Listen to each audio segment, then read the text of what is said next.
Hey, everybody. Happy Thursday. I am coming live to you today because I have a couple questions for you. I want to know if you remember the first time that you became body conscious or food conscious, especially if you are female identified. Because I think that if you really think back, most of us can kind of remember a time when we became aware of ourselves in that way, right? That way. I'm on my phone, so I gotta not talk out here. I gotta talk in here. First of all, if we haven't met before, my name is Leah Pinelli. Hey, Jess. My name is Leah Pinelli, and I am a weight loss coach. I help women ditch the diet drama, meaning all that stuff in our heads that leads us to overeat and kind of obsess about food and maybe carry more weight on our bodies than we want to. And today I am coming to you live with those two questions of, do you remember when you first became body conscious or food conscious, for a really specific reason. And the reason is because a lot of my clients come to me because they want to stop overeating, because that's what I do, right? But their reason for wanting to stop overeating is often, this is a very common reason. Do you know what it is? A very common reason why women come to me and want to stop overeating is because they don't want their daughters to follow in their footsteps.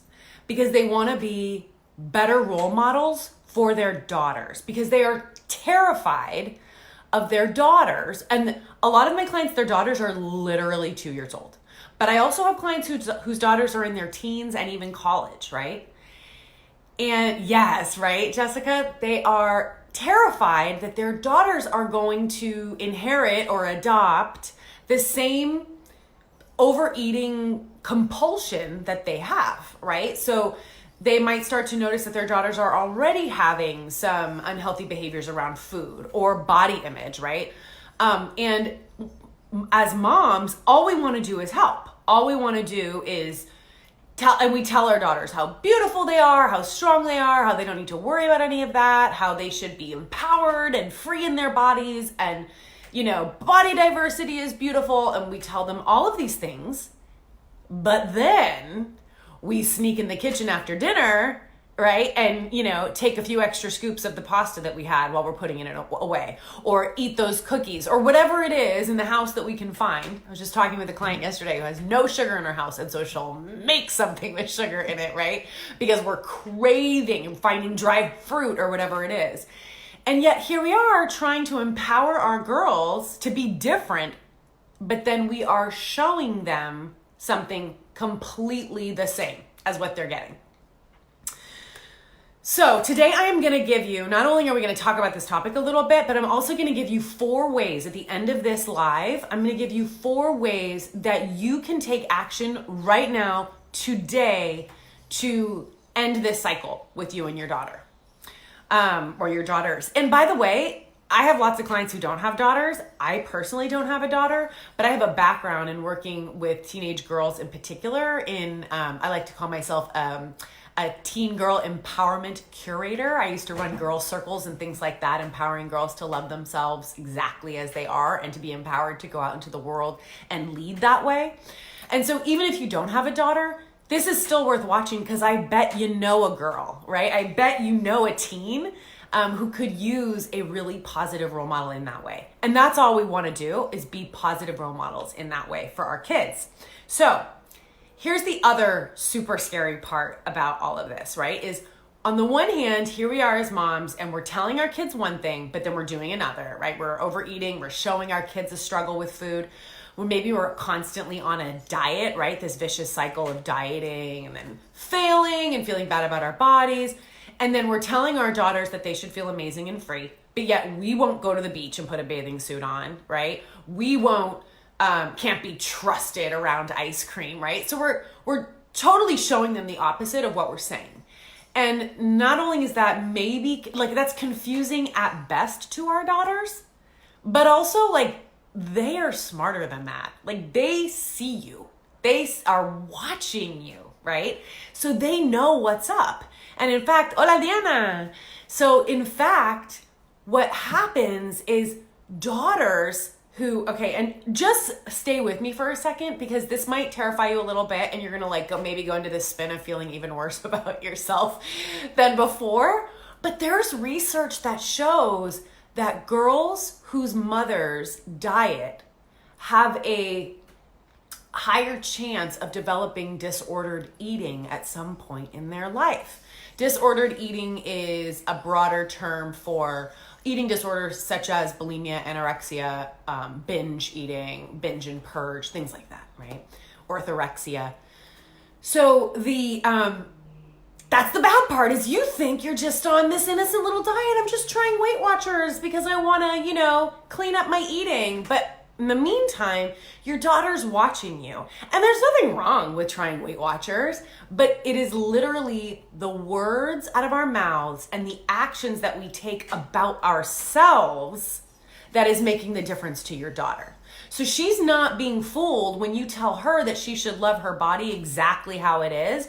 But in the meantime, you're like, God, I failed at this again, or no way am I putting on a bathing suit, or no way I'm going to wrap myself up in this big old towel before I go to the beach because I don't want anybody to see my body. She sees that, right? So she sees that coupled with the Weight Watchers, right? No offense to Weight Watchers, but you get what I'm saying, right? So really, when our thoughts and our actions are not aligned with what we're saying, our daughters aren't believing. They're not buying any of it. Hey, Suzanne Day. So here's the deal. We want to help, but we're actually not helping. And if anything, we might be making things worse.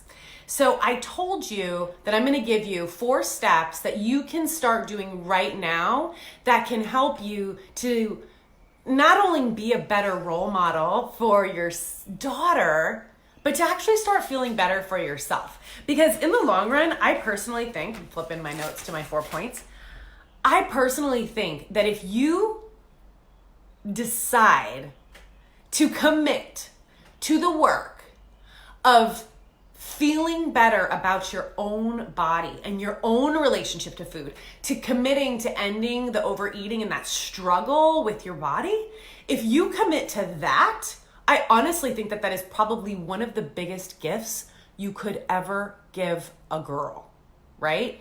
Because what she's gonna see is that my mom is the embodiment of what she says to me that I should be. My mom is a model to me, not just like a, soapbox lady, right? So here's the 4 things that you can do today. You can get started. And if you don't have a daughter, because I see some people who are watching, well, some people are watching do have daughters, but some people don't. If you don't have a daughter, and some of you are too young to have daughters, I think, but if you don't have a daughter, you can share this with people who do, or share this with your friends, right? And if you have a mother, go home and talk to your mom about this, right? So here we go. 4 things you can do today to improve your relationship with your daughter by improving your relationship with yourself through food and weight and body image. The first thing that you gotta do, if you wanna be a good role model to your daughter, if you don't wanna pass on this over hunger and over desire that you have for food and your relationship with food in your body, the first thing you can do, and I know, just stick with me because you might be like, yeah, right, but I'm serious about this one. You have to love yourself exactly as you are right now. So no matter what you weigh, no matter how much you're binge eating M&Ms in the cabinet after your kids go to bed, no matter how you're eating right now or what your body looks like or what your body weighs, you have to come from a place of love for your body and for your mind exactly as it is today.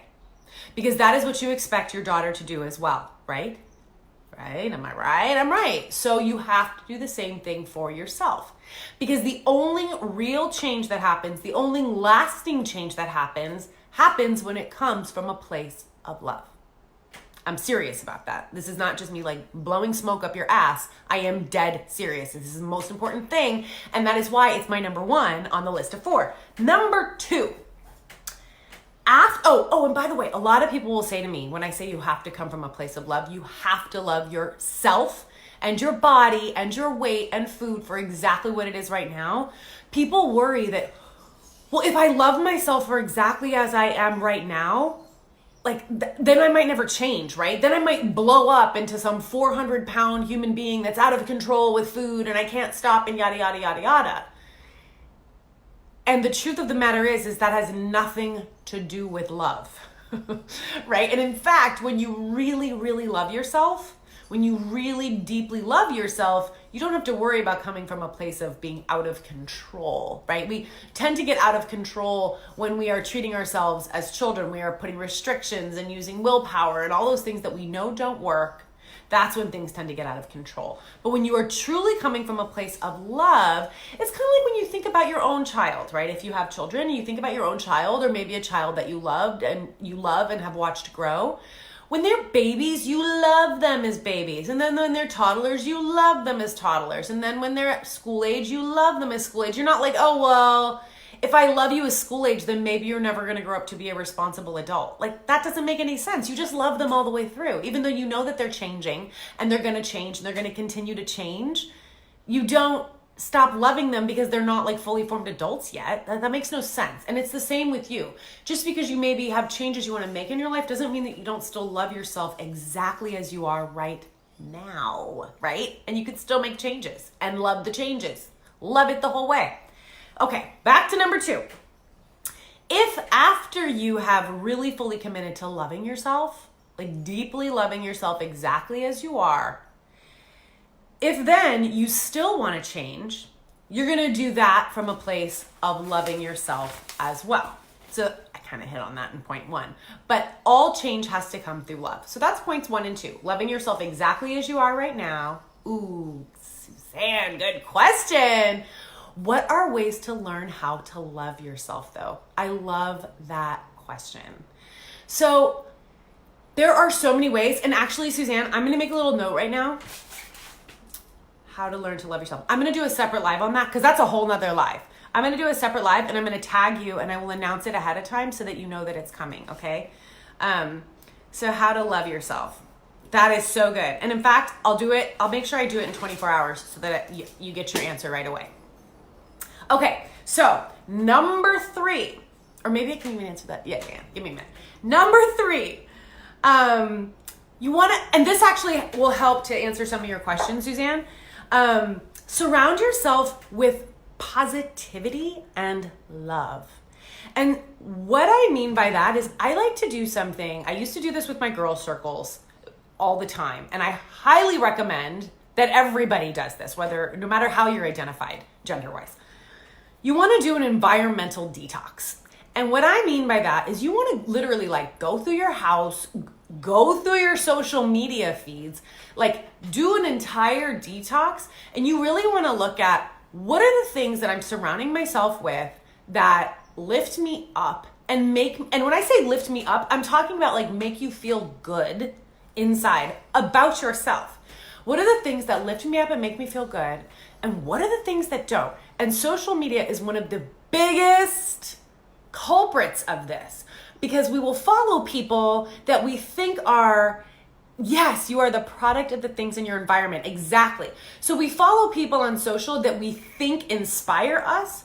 But if you really tap into how you're feeling, you actually might feel a little more like shit than inspired after you've been scrolling through their feed for a while. So it is so important. I always recommend to my girls, and I recommend to all of you, that you literally do a self-check. How do you feel after you spend time looking at certain people on social? How do you feel? And if you find that you feel uplifted and inspired, keep following them. If you find that you feel a little bit crappy, unfollow. Seriously. It is literally toxic to our lives. And so look for really positive people that inspire you. Follow them. Look around your house. Like if you have a lot of fashion magazines, do you genuinely enjoy looking at fashion magazines? What are you looking at in there? And notice how you feel afterwards. If you don't feel great, stop looking at them. Are you watching a ton of news? I know the news I can feel really empowered by little bits of news, keeping myself up to date, but sometimes I can feel really bogged down by the state of the world right now. And then I just find myself getting into a negative cycle that doesn't serve me, it doesn't serve anyone, right? So making sure that whatever you're consuming inspires positivity or action out of that, as opposed to inspiring self-loathing, shame, depression, things like that. So environmental detox.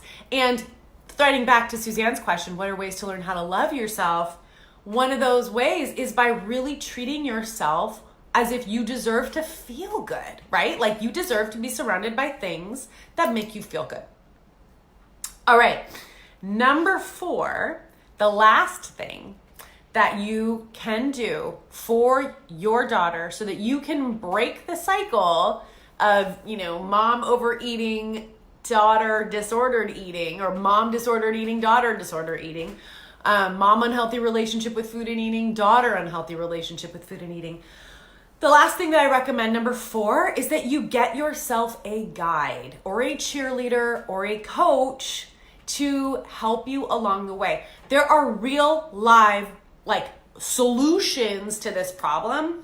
There aren't diets, right? There are literally ways of shifting your mind, shifting your thoughts, changing your relationship with food and with eating so that you no longer have these struggles. And if you don't have the struggle, there's nothing for your daughter to see except for all that shit that's in social media and all her friends are talking about. And then you can be the example of what's possible for your daughter. So your daughter will have a positive role model in her life of a woman who is completely immune to all that bullshit, right? That she knows how to stand in herself, to have a really healthy relationship with food and eating, and have no mind drama around it. So she's busy pursuing her career or making a beautiful home or a beautiful marriage or traveling the world or, going to the border and doing something about what's happening down there, right? Like, this is a woman who is driven and passionate, and she's not worried about whether or not she's going to eat the entire kitchen tonight and then have to go on some new crash diet tomorrow that's going to be terrible and feel terrible. That's not who your daughter wants to see you being. That's not who you want to be for your daughter, right? So those are the 4 points I have for you today, those 4 ways that you can actually do something differently today for your daughter. 1, love yourself exactly as you are right now. 2, if you still want to change after you've learned to love yourself exactly as you are right now, doing the changing from a place of love. 3, surround yourself with positivity and love. Do that environmental detox diet that I recommend. And then lastly, 4, get yourself a guide, a coach, a cheerleader. As you know, I am one of those. So if you would like a free consultation with me, head on over to leahpinelli.com and you can literally book a free consult. We'll spend an hour talking about where you're at and where you want to be and what a plan looks like to get you there. Everybody, have a beautiful, happy Thursday. And Suzanne, I will see you here tomorrow. I'll send you a message to let you know exactly when I'm going live tomorrow. Tomorrow's a little bit of a crazy day, but I'm going to make it happen for you, girl. So I will send you a live, and I hope you all join me for tomorrow's How to Learn to Love Yourself. Ciao.